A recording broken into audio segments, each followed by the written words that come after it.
Great question.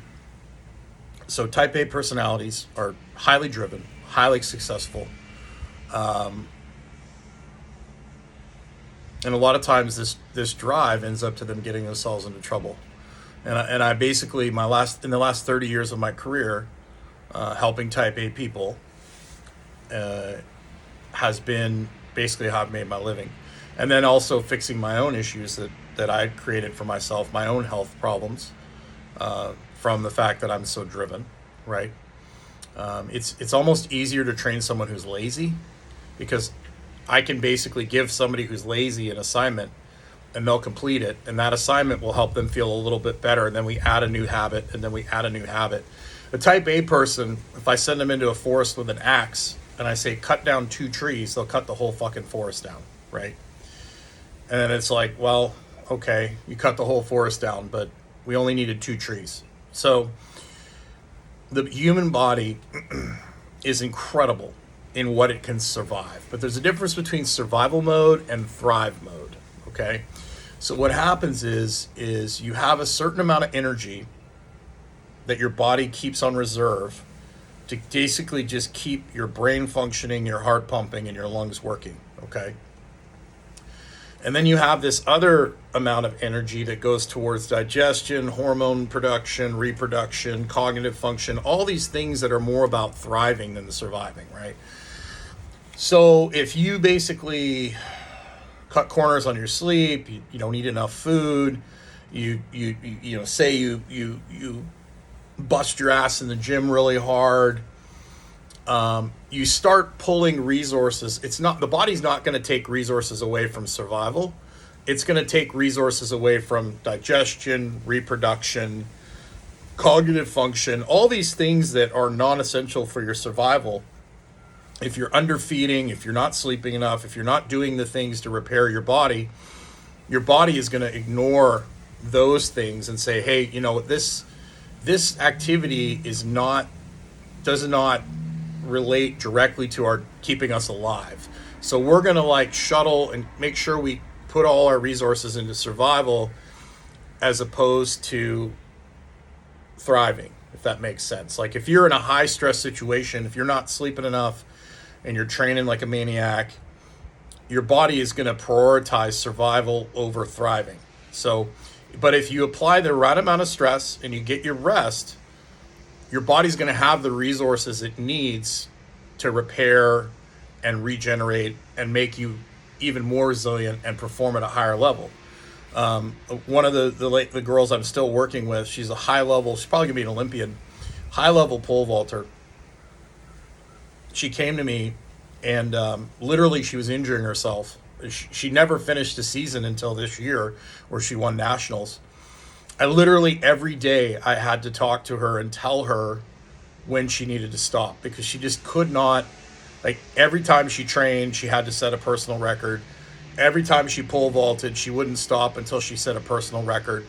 So I had to re-educate her on, okay, one, you can't be at your best all the time.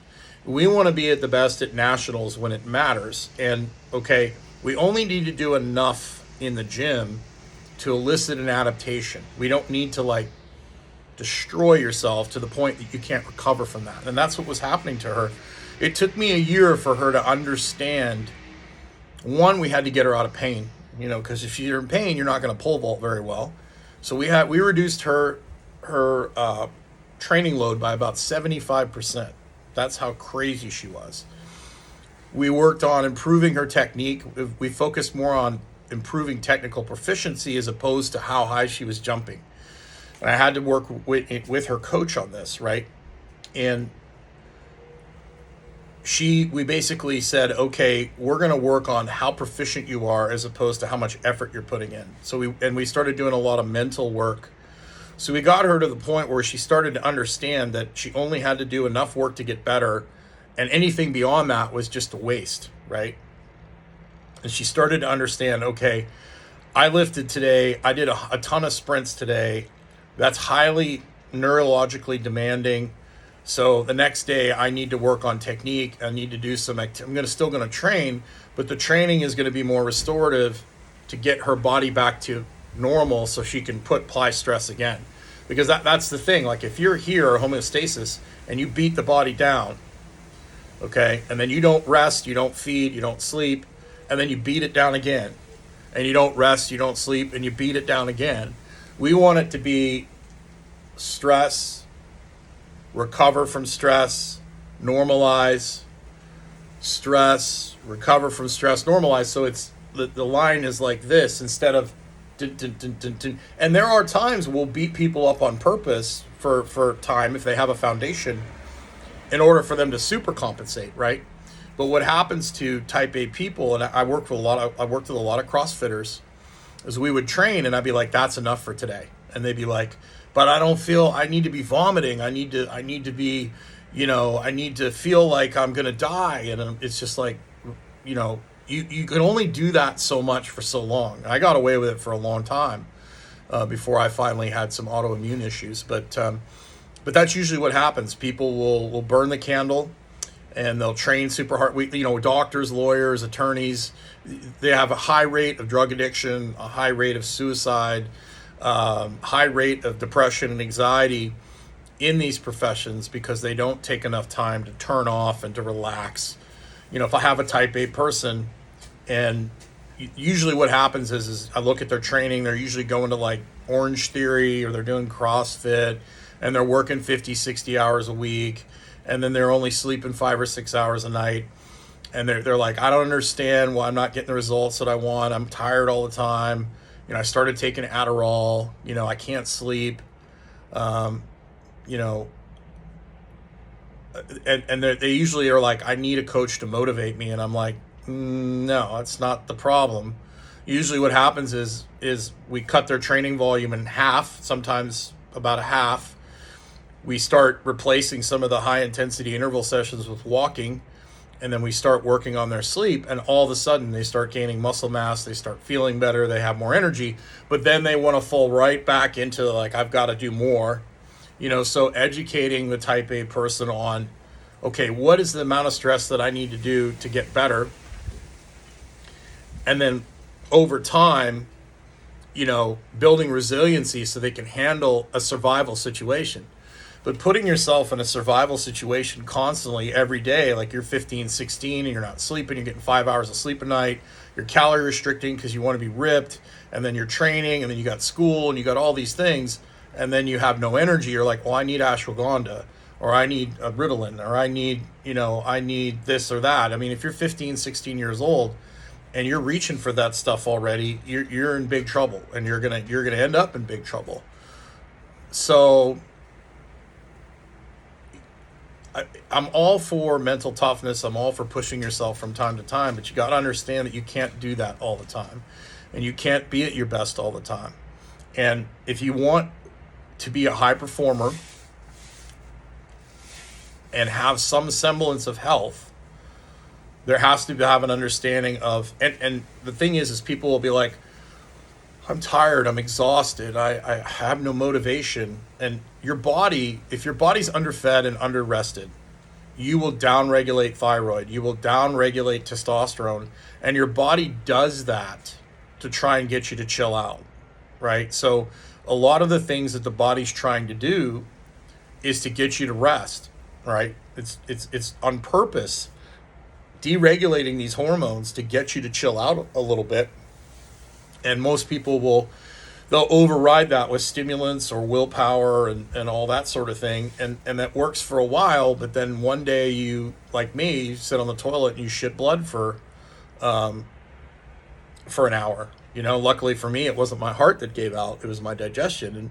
But if you constantly burn the candle and you're constantly pushing and pushing and pushing and pushing, you're going to end up with digestive issues. You're going to end up with, all these things that are secondary for your survival. Your body's just not going to put the resources into repairing them, right? It's going to focus on keeping you alive. And, if you want to remain alive, you can withstand, some of the Bataan Death March concentration camps, the Battle of Stalingrad. These people survived some insane things. But there's a difference between surviving and thriving. And my goal is to, when I work with somebody, is to figure out the right amount of work for that person, and it changes as time, depending on season, off season, what athlete I'm working with. What's the right amount of stress that that organism can adapt to in a positive way, because there's negative adaptations as well, and making it a process of applying stress, applying recovery, applying stress, applying recovery. So over time, we continue, the line is going to go up and down, but we continue to get better instead of, beat down, beat down, beat down, beat down, beat down. I'm not getting the results that I need, so I'm just gonna hammer harder. Instead of, I take the approach, okay, you're not getting the results that you need. Is it like if I'm working with a wrestler, I get tired when I wrestle. Well, maybe your technique sucks, right? Maybe you don't do enough aerobic work. So I'm looking for the why as opposed to just applying more effort to something. If I'm trying to push a car that's in park, that's not a good long-term strategy. Or if I'm trying to chop down a tree, chopping it down with a baseball bat is not a good long-term strategy. So looking at who you are, what your goals are, and that happens a lot. I see that a lot with women. Women are like, I want to lose weight, so I'm going to go run a marathon. Well, what usually happens to women that start running marathons or doing all these cardio classes, same thing happens. Body starts down-regulating thyroid. Body starts down-regulating, it starts taking all those resources that would go towards, producing hormones and all these good things and start putting it towards surviving the marathon.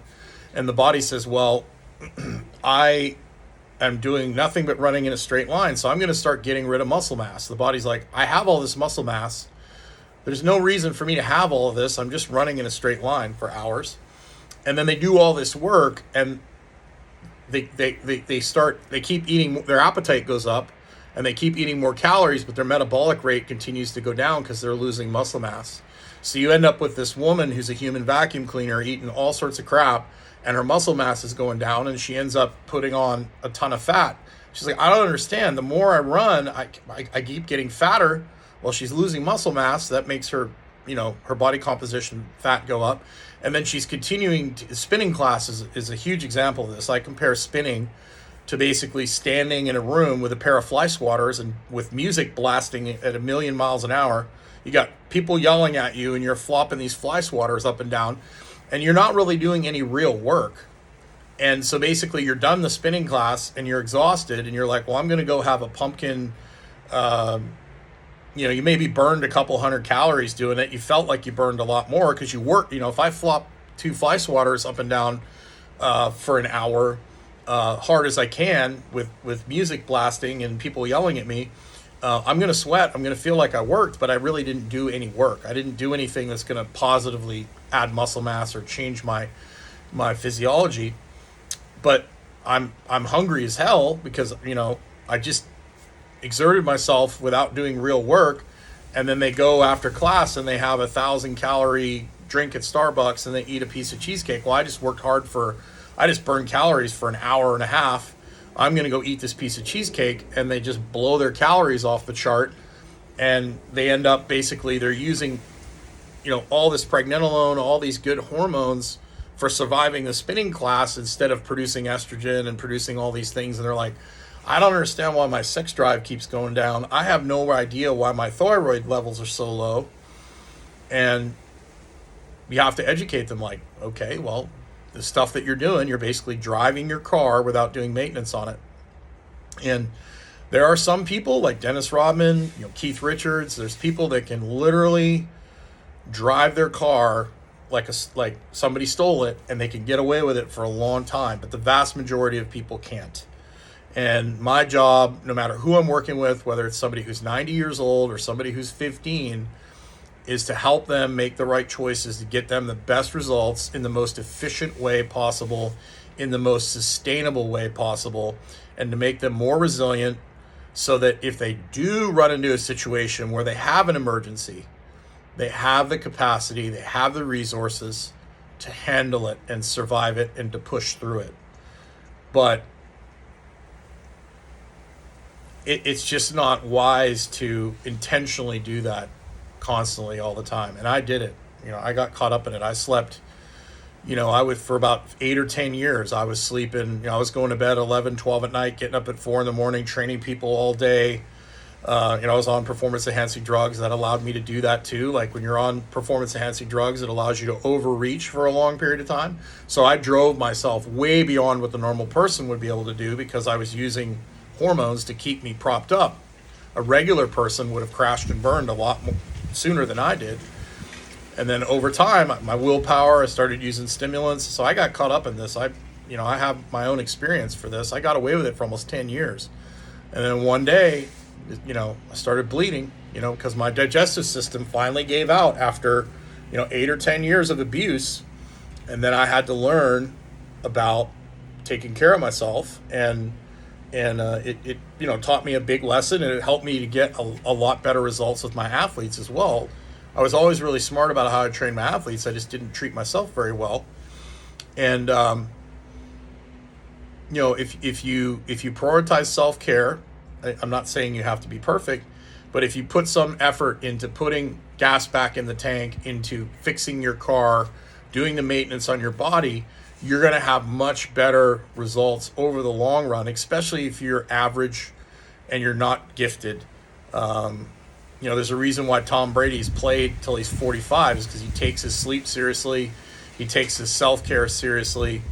A lot of these guys that are younger, when they get older in their career, they look back and they go, wow, I wish I would have taken a better care of myself when I was younger. A lot of these guys, they get to the end of their career and they're like, man, if I'd have just taken my nutrition more seriously, if I'd have just taken my sleep more seriously, I might have been able to play longer. So, there's just some thoughts on you. Understanding that hard work is great, but understanding adaptation and how the body adapts to things. And there's a difference between thriving and surviving, or surviving and thriving. It makes it a lot easier to get high performance, long-term results, in the long run. And being able to look at what you're doing with a sober lens and a non-emotional lens, and understanding that sometimes the effort you might be putting into what you're doing might be the thing that's holding you back from having success. And that you want to be very tactical about your approach the majority of the time. And then, of course, there's times when, if it's an emergency, you just got to suck it up and, I want to be able to talk my way. Like I bounced in nightclubs for a long time, and I only had to put my hands on a few people. Most of the time, I could talk people into leaving, by tricking them by like, hey, I can't, introducing myself. I can't hear what you're saying. It's really loud in here. Let's go outside and talk. And we'd go outside, and then we'd say, hey man, you've had enough to drink tonight. But if you get in a situation where you have no choice but to fight, then you fight. But you always want to try and find the efficient way out of things. And teaching people about being smart about themselves and doing the maintenance on themselves so they can, work hard more efficiently is super, super important. Because I've got a list of hundreds of athletes that I've worked with over the years, and most of them, their work ethic is what was getting them in trouble. And so it's we've got this mass population of people that are just sick and lazy and sit on the couch. And then we've got this small percentage of people that are highly driven, that are destroying themselves with their drive. So I tend to attract the people that are highly driven. I got to have a call with a lady here in a few minutes who's, owns 3 companies, has 4 kids, her hair's falling out. She's having all sorts of digestive issues. She does high intensity classes several times a week. So what do we do with somebody like that who's 40 years old, her hair's falling out, she's got Hashimoto's disease? Do I just tell her to suck it up and do more stuff? No. She's gotten herself into this situation because she hasn't taken enough time to get her sleep and to prioritize rest. So you got to look at who you are, where you are, what your goals are. Is the activities that you're doing getting you what you want? If you want to gain muscle mass and be leaner, 5 hours of sleep is not going to cut it. Under eating calories for long periods of time is going to make it very difficult for you to add muscle mass. So you got to look at who you are, what your goals are. If you're trying to be super productive in your job, being sleep deprived is not going to lead to you getting good results in the long run.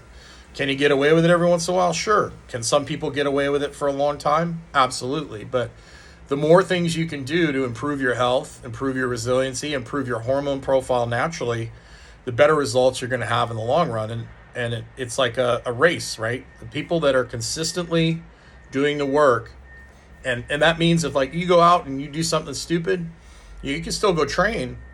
Just do some stuff that's going to help you recover as opposed to doing more damage. Can you do that? Can you push yourself and set records when you're sleep deprived? Absolutely. Like Michael Jordan had one of the best games of his life after he had the flu, but it was also the playoffs in a championship NBA type situation, and he had no choice. Like, he had to do that.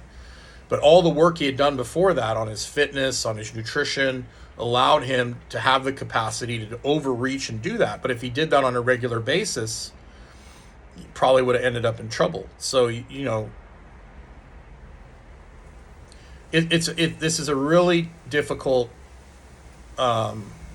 scenario for most people to understand, because the type A mind, all they say is, well, I can just override everything. I can do everything. My buddy Kirk Parsley is a doctor for the Navy SEALs. He's been a doctor. He was a doctor for the SEALs. He was a SEAL himself, and he was a SEAL doctor for like 10 or 15 years. And he was like, 90% of these guys are destroyed. They're wrecked, but their willpower is so strong they can overcome it until one day they can't. And that's why they have such a high rate of like post-traumatic stress disorder, sleep disorders. A lot of those guys are on sleeping pills, which don't have a good long-term outcome. Same with attorneys. Like, most attorneys are on sleeping pills because they don't know how to shut off their mind. And he has to, Dr. Parsley has to go through these protocols to help. You got these 35-year-old guys that have the hormone profile of a 12-year-old girl, and that doesn't have good long-term outcomes. So he has to teach these guys that are super hard chargers to learn how to, like, go to the park and sit in the grass and just chill, right? But I have to do work. I don't understand. Like, sometimes there's a time to rest and there's a time to push, right? And a lot of the type A people, they just don't acknowledge the time to rest, right? So look at who you are. I mean, if you're 15 or 16 and your back hurts and you're exhausted all the time and you're reaching for energy drinks, doing more is probably not the answer. Like, making sleep a priority, getting outside more, improving your nutrition, making sure that your training load is efficient and you're getting the rest that you need is going to lead to better long-term results than just saying, well, my back hurts, I'm going to suck it up and I'm going to push through it. That's going to lead to you getting hurt or burned out, and then you're going to have to take time off.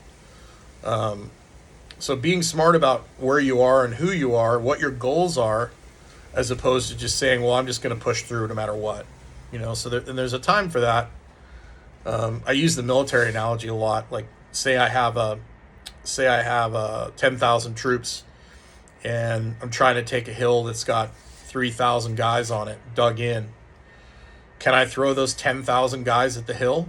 Sure, but I'm probably going to lose the vast majority of them. I'll probably win. You need about 3 times the amount of troops to beat a defensive position. But I'm probably going to lose most of them, if not all of them. And I might even lose because they're dug in. They've had time to prepare. It would be much smarter to send an air support and to send some recon people around the back of the hill to shut off their supply chain, starve them out for a couple weeks, see if I can get them to surrender, continue to air bombard, continue to artillery bombard, sleep deprive them so they're not sleeping, they're not resting, they're not getting their supplies, and then maybe they surrender or they get so beat up I can reduce that, say they have 2,000 or 3,000 troops and I can get it down to 800 because I basically shelled the hell out of them. That's a much smarter approach than just throwing 10,000 troops at a hill. So, it's just like in work too. It's much smarter to do 90-minute bursts of concentrated work and then go for a 10-minute walk outside to relax and shut off and refresh your mind than it is to try and work for 6 hours straight and stay focused. So it's just all a matter of perspective. And the human body can only adapt so quickly. Some people adapt faster than others. Other people never adapt at all. And you just have to be very careful how often you use that survival mechanism, because if you're constantly pushing the survival button, over time you're gonna run into trouble. And be very careful modeling your life after outliers. Dennis Rodman used to go party before his, he'd party all night and then go play in a playoff game and play like an NBA All-Star. Does that mean every NBA player should be modeling his life after Dennis Rodman just because he could do it? Or somebody like Keith Richards, who's done tons and tons of drugs and alcohol and lived a crazy life, and he's in his 70s now? Does that mean everybody should do that? Probably not. So just be smart and understand that, especially if you're young, like 15, 16, 17, if you can get in a habit of self-care and making sleep a priority and eating good food. And I say this from experience because I've trained hundreds of kids from the time they were 11 to the time they're now, some of them are now in their 30s. And I get a phone call every once in a while. Hey, coach, I just wanted to thank you for beating it at me over the head about getting sleep, about eating good food, because I've watched all my friends continue with their bad habits, their lack of sleep, their eating shitty food, and now they're all overweight and fat and sick. And I'm still lean and athletic because, one, you taught me how to lift weights, and you taught me how to condition in a smart way that was sustainable. And then you also taught me lifestyle stuff that sustains me for the rest of my life, because now I'm 35 years old and I'm still in great shape. I still look good. I've been able to teach my kids about these things, and we're thriving and we're doing awesome. Whereas all my buddies from high school are fat and sick and broken. So, I get at least one phone call, I'd say every month like that, or a message on Instagram. Thank you for teaching me about, making sure I get my rest. Thank you for teaching me about training within my limits and pushing myself occasionally and not pushing myself beyond my limits every single time. Thank you for teaching me that, because it's allowed me to stay in great shape for years and years and years and avoid getting hurt and avoid getting injured. So there's just a few thoughts for you, but from my experience, it's much easier for me, and especially if you have somebody who's really type A and they've really hit rock bottom and you start getting them feeling better, they just go right back out and try and do more stuff. Whereas the lazy person, we basically give them some habits, like say it's something simple, like I have somebody who's really overweight and really sick, and I tell them to walk outside 3 times a day for 5 minutes, and they start doing that and they go, oh, I feel a lot better. Like things are starting to improve. I get more energy and stuff, because it doesn't take a lot in the beginning. And after a month of them doing that, I say, okay, we're going to do this next. We're going to add, I don't have to worry about them going from wanting to walk for 5 minutes to running a marathon. Whereas a type A person, I say, go for a walk outside for 10 minutes every day. And they do it for a couple weeks and they start feeling better. And then they turn it into a running interval session. Like that's kind of their mentality, right? Whereas the lazy person is going to be like, okay, well, what's next? What do I need to do next? And then I'll say, okay, let's add a protein at every meal. And so they'll start walking for 5, then we up their walking to 10 minutes. I don't have to worry about them running a marathon. Whereas the type A person's like, I felt great today, I ran a marathon. So it's like, it's much easier to get a lazy person to do more than it is to get a highly driven type A person to do less. That's just based on my experience. So there's a few thoughts for you. And I used to have the same mentality. Like until I got colitis, I was like, oh man, I'm just going to drive through, I'll sleep when I'm dead, the whole deal. But then when all of a sudden, when your life is in danger, it kind of changes your perspective. And then once you start working with enough people and you realize, hey, if I just put a little bit of effort into self-care and recovery, I can actually get way better results over the long run. And that's what it's all about. Like I want people to be a high level performer and have the reserves and have the ability to survive survival situations when they have to. Okay, but you don't want your life to be one giant survival situation. That doesn't end very well.